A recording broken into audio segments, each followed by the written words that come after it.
Ahoy there, SpongeBob! Welcome back to another video, and today's topic will be talking about having to know your limits when it comes to making art or doing something that involves long-term focus and some just auditing your current skills and all that. You may down the line have lofty goals and ambitions, and it's important to really know where you're kind of at in terms of what you've done like previously, your experience, like say making comics like I do, or which I want to do more of, but and to see why it's important to be honest with yourself and to know your limits, essentially.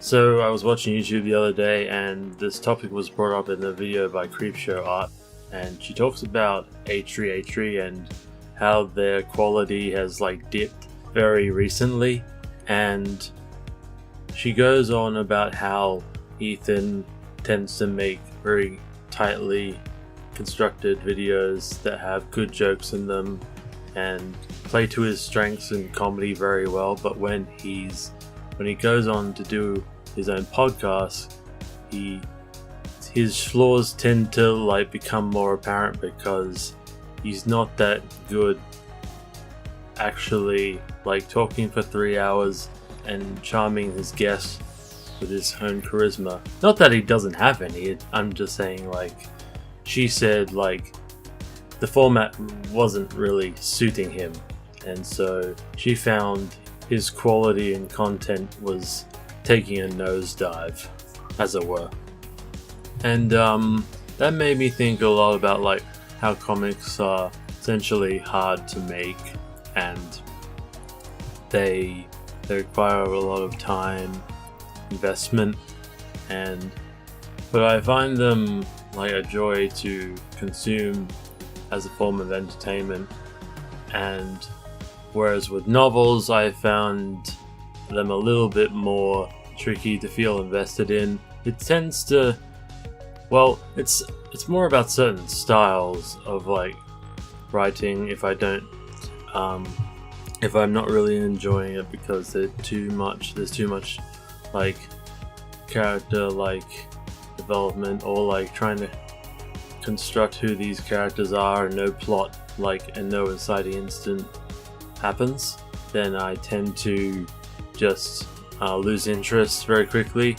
Whereas comics and films I like for that added visual appeal, and they're an art form in themselves, as you know, and comics and movies still have writing, it's just in the form of scripts. But a lot of things in like novels can still apply in some comics, like say Watchmen. And saying that, it's inevitable that some adaptations of movies may cut things out that aren't necessarily essential, but are mostly about the main plot. And even I think it was also reinterpreted by Zack Snyder. Yeah, each one of them has their own strengths and weaknesses, and one does sometimes a better service for the story than the other, and that's really what it's about, in my opinion. That's what it comes down to. It's just different authors behind their craft that make it or break it, you know. And I want to talk a bit now about how I think, keeping that in mind, how that should be applied in your own work. When planning, like say an art goal, I think it's important to realize what your strengths are, like what types of mediums you prefer using, whether it's traditional or digital.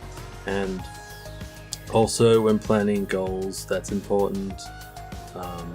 Like I've done a couple of mini comics in the past, and so that's a bit of experience under my belt. I want to make more longer character developed stories. I know I said it in like character development, but that was more with the approach the novel was going with. So right now with me, I'm trying to think more about the pre-production stage than the initial working on original characters to write a story around.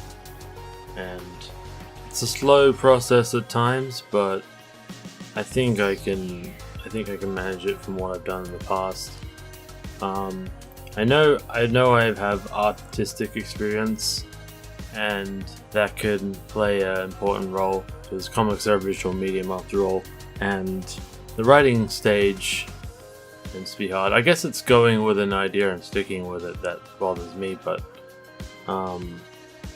you know, I'm getting there, and yeah, I don't think I have much more to add on that, other than like just to maybe try not to go for, say, a huge illustrated manga like, say, Berserk, where I see some of the art looks very time consuming, and there's some like I know like a lot of research goes into, say, the art of Metal Gear Solid 5, and I think it's better to start small and to focus on one character, and for me it's trying to come up with like a motive for them, and there's lots of different paths I could go down with that in mind, but I'd like to talk a bit more about it in future videos.